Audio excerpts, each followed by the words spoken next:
Witness history here. Let's go and join John Hunt.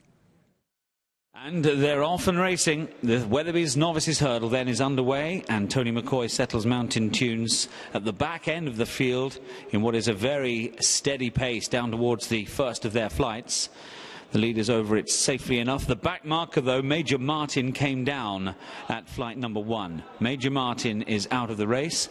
Rose of Maron needed chasing along in the early stages there. That was the first, on towards number 2, Pride of the Castle up the inside, together with Scuderia. They're followed by Premier Portrait. Hurricane Ivan comes next, and Hurricane Ivan is then followed through by Chris Spin. I think the rider on board Westaway is looking a little bit anxious as they clear over the next flight. Westaway's rider, Tom Cannon, seems uncomfortable in the saddle. I think his tack has gone from underneath him, and alongside him, Chris Spin's rider, and behind him, Mountain Tunes and Tony McCoy will be well aware that Tom Cannon has difficulties here on Westaway. On the inside, Walk on Al is in touch. Premier Portrait is next. He's desperate to get out of the way on Westaway, and he rides him out of the path of the other runners there. Westaway is out of the contest. Over the next flight, that was number 3. So potentially 2 rivals that stand in AP McCoy's way out of the race at an early stage. Westaway a more significant one than Major Martin, but they're both out, as Pride of the Castle, who might be McCoy's biggest threat here overall, still leads with Scuderia in second place. On the outside of those, Hurricane Ivan, with Chris Spin in behind those, the yellow jacket, and then tucked in behind those, Premier Portrait.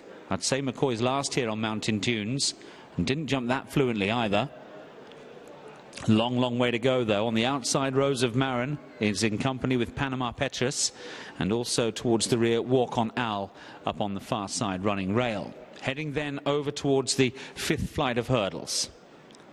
And they're all safely over that one. Pride of the Castle continues to dispute it with Scuderia at a very steady pace. Hurricane Ivan just in behind those. Then on the wide outside races Rose of Maron. Rose of Maron tracked by Panama Petrus and Premier Portrait and Chris Spin. All of these ahead of Mountain Tunes, who's at the back of the field together with Walk on Al. They would only be 5 lengths, if that, off the leader, Pride of the Castle, who now heads down the hill towards flight number 6. So it's Pride of the Castle leading up. Scuderia has never been far away. He's on his shoulder in second position. On the wide outside races Hurricane Ivan. Hurricane Ivan is then followed by Chris Spin towards the inside, Premier Portrait, and also Rose of Maron towards the wide outside. The downhill hurdle now directly ahead of them. And again, a little bit of inexperience from Mountain Tunes. Certainly no mistake, but he just took his time getting over it. But he's well in touch under McCoy as they now race round the bottom bend. Heading then towards the back straight one final time. 5 more flights of hurdles left to take here. Up front, Scuderia alongside Pride of the Castle, followed then closely by Hurricane Ivan on the wide outside. Premier Portrait is in touch with those. Chris Spin is slightly further back with Panama Petrus, and Mountain Tunes spot that white cap of McCoy in behind.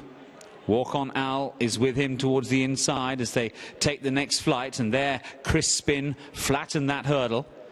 And now Rose of Maron dropping tamely away. One by one, they're just dropping off here as they race now down the bottom end of the track towards the 4th last flight. Pride of the Castle leading up here from Scuderia in second place. In third, ridden along now, is Hurricane Ivan. And then on the outside, Premier Portrait. Chris Spin comes next, followed in 6th place by Mountain Tunes and Tony McCoy. Panama Petrus with him, and so too Walk on Al. Still looks a very open race then, tightly bunched up as they head then uphill towards the 3rd last flight of hurdles. Pride of the Castle up the inside. He's in pole position to try and wind up this sedate early pace. Premier Portrait's on the outside between them, Hurricane Ivan. They're followed by Scuderia and Chris Spin, and then Mountain Tunes on the outside. Mountain Tunes landed about 3 lengths off the pace, no more than that. Panama Petrus round the outside, and then Scuderia, who's lost ground, really tightly bunched up here on the turn for home. And now Pride of the Castle's been headed. It's Chris Spin who goes for home here. On the outside, Panama Petrus, and these two have quickened up together with Premier Portrait, and McCoy on Mountain Tunes sees himself now 4 4 lengths off the leaders. They head then to the closing stages. Pride of the Castles weakened very tamely, heading then towards the second last. Panama Petrus comes through together with Crispin on the far side. An untidy jump from Tony McCoy and Mountain Tunes. He's 5 lengths back in third place, but he's not given up though as they head towards the final flight. Crispin is out in front here. Crispin from Panama Petrus. Mountain Tunes still staying on. Surely he can't, can he? The final flight there. An untidy jump, Crispin and Mountain Tunes and Tony McCoy now launching a tremendous attack on the outside. He's done it.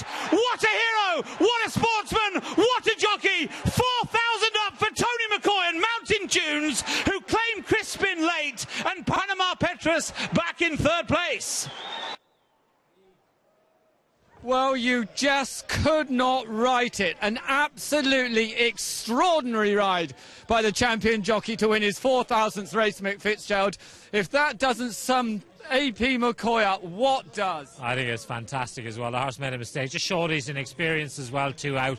But AP, he didn't get stuck into him straight away. He gave him a chance to recover. And when he picked him up, he meant business. And, you know, he's just cannoned into Venetia Williams' horse after they jumped the last. But if anything, it spurred him on. That was just extraordinary. It had to be written like that, didn't it? The way that he rode that horse. He seemed to be so confident, and yet when the push came to shove, the horse started to struggle, and that just epitomises him never giving up. Well, I think as well, you know, the fact that he didn't go for his whip straight away, you know, because he knew this was a young horse. He gave him a chance to find his feet, and once he found his feet, you knew once he got him running, he was not going to get beat. It was an absolutely extraordinary performance, and I don't know whether you're seeing the same pictures as us, but it is 6 and 7 deep around the paddock here. Everybody there has got their AP McCoy masks as well.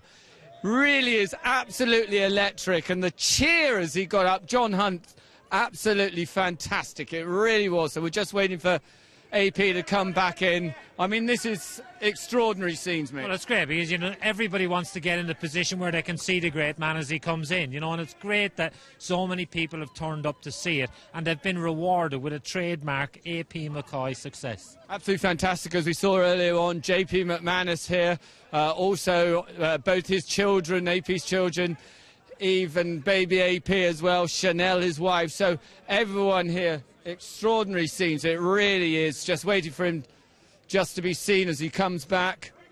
But won't be too much long before he comes into sight. No doubt he's just parading out onto the course. Richard Lee even got a round of applause for finishing second. A fair play to him for moving out of the way. I mean, just put this into perspective for us, Mick. I mean, you cannot begin to believe it. You know, Will Kennedy summed it up earlier on. He said that he only needed another 3,700 winners to get near McCoy's total, and that'll tell you a young lad who, you know, who's done really well the last few years. And how brilliant he's been with the meter as well, AP. I was just looking down the stats actually this morning. Richard Dunwoody, you know, who is obviously a brilliant rider.